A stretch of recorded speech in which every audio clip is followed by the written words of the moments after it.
There was a period though, because I thought about this in the lead up, and I don't know about you, but I remember a time where I was like, I think the only time in my life I kind of been hanging for a drink. And I think it was, apart from, this gets into a deeper theory, right? That when you're not kind of having the best time of things and you're caught up maybe in the grind of, a bit of everyday life, alcohol and other escapism kind of substances or experiences just really become so much more attractive. And when I talked to you before we started recording about the Louis Theroux thing on drinking he did, talking to a couple of alcoholics in London. And you hear things like, it's ingrained in the way of life. It's boredom, but it's also when you're kind of stressed and things like that. And I had a period where I remember, I think we started the first year of real estate. And I remember that became, it was not uni life anymore. Uni is a bit funny because you got all this time and partying's kind of expected. So, I mean, we don't have to get into your uni days. You probably took it a bit more. You took on you took on a bit more of a calling than I did with I think some of the sidebar sessions and whatnot. But you just like, I would go, mate. My brother doesn't even do this. I'd go every Wednesday to the ranch and get totaled. Past a point, and like my younger brother doesn't even do that. And I look back and think, my word, it was every week, twice a week. But going out of uni, I remember a period where starting to work full time and doing the real estate stuff, and it was an absolute slog. It was just an absolute slog. It was just terrible hours, terrible work, lots of conflict, lots of stress, just, chasing my tail constantly. And it was the first time I could kind of appreciate that grind, get to Friday. And then Friday, I was like, let's go out. And I just remember this conversation once.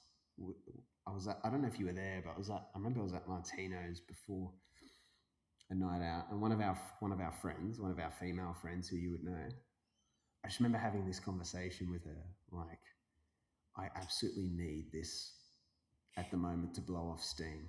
I need to go out Friday or Saturday or something after the weeks I'm having. And she was like, yeah, I'm the same.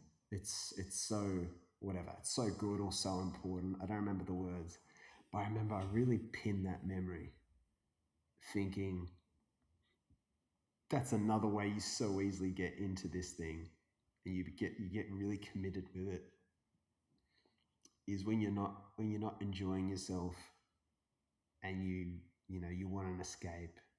It just becomes a crutch. It's like,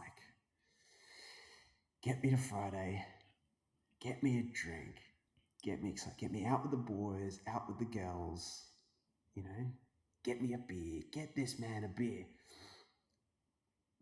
And you look at it from the outside, it's just so easy to see how this becomes an ingrained thing, because it becomes the one good time in the week.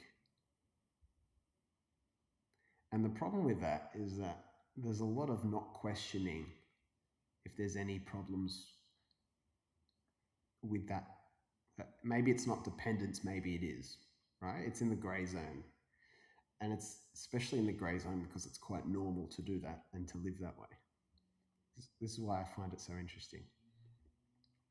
And so if you're going to challenge someone on that, which I would never do unless I thought someone was spiraling out of control, if you're going to challenge someone on that would be so hard, because in their head, that's the good time in the week. And not only the good time in the week, I think it's possible to just understand life in a way that life is, you work hard. Sometimes it's good, a lot of times it's shit. But the good times when you're going out, having a beer with your mates or going out, and so it's so hard, if that's the narrative, to challenge that. And maybe you could ask, why do you need to challenge that? And I guess you don't really, but it's only when it feels like to me just can be an obstacle to actually getting somewhere a lot more worthwhile.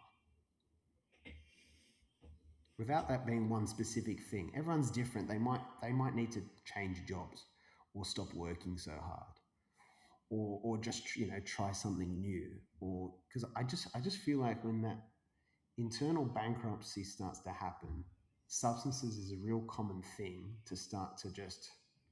It's like you're trying to draw more energy out of the world to compensate for feeling flat, sad, lazy, lethargic, whatever it is.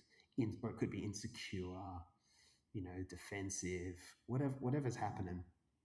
And I feel like it's just so common to start trying to get, and that's why chasing that euphoria. It's like, get me, that euphoria becomes so much more attractive when you feel shit. When you feel good, it's very supplementary, right? It's just another, like, I feel lucky that's what going out and stuff has normally felt like for me. Supplementary, not essential. Because I think that's when it becomes such an ingrained, and I just think about it so much because you see your friends, you see people, and you can see, again, I talk about the confidence thing. And confidence is always a kind of moving target. It's very rare for someone to have fixed, total, great confidence. But I talked to you before about the lower confidence times. But I feel like I've seen other people who it's a lot more critical for them. And people who are so different when they're drinking and not drinking. To the point where you meet people and go, I can't believe you hang out with so-and-so. He's a menace. He's crazy on the drink. He does heaps of drugs. And then you can meet that person when they're not drinking, and no one would know who they are. They're so quiet, and and you meet people who you think. I think so often, like, people develop a persona when they drink.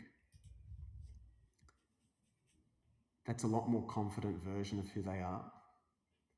And then the attachment to alcohol is so easy to form. Alcohol and whatever else, obviously.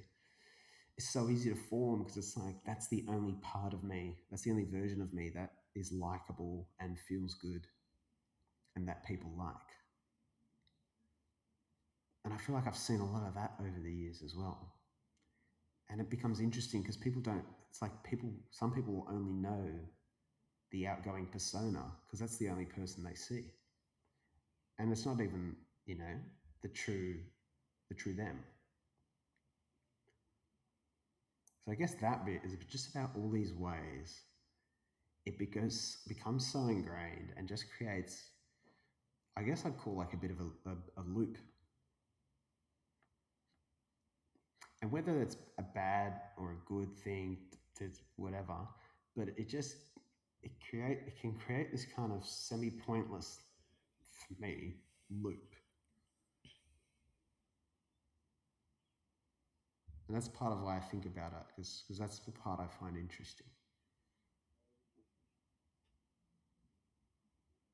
Yeah, I think I've had a lot of different perspectives Which is of good. my own drinking over the years, which is interesting because I feel like I will like take one position on it, but it really just depended on what's going on in my life at the time and how I think it's affecting things. How you think drinking's affecting things? Yeah, like how it's affecting what I'm trying to do at the time. Yep. And I go through waves. Any examples? Wow, that was genuinely insightful. I'm actually impressed. It's me, but I was impressed. Well, that was a clip from a full-length With Joe Wehbe podcast episode. To check out the full episode, head to the With Joe Wehbe podcast here on YouTube or on Spotify, Apple, or wherever else you weirdos might get your podcasts. Thanks for watching.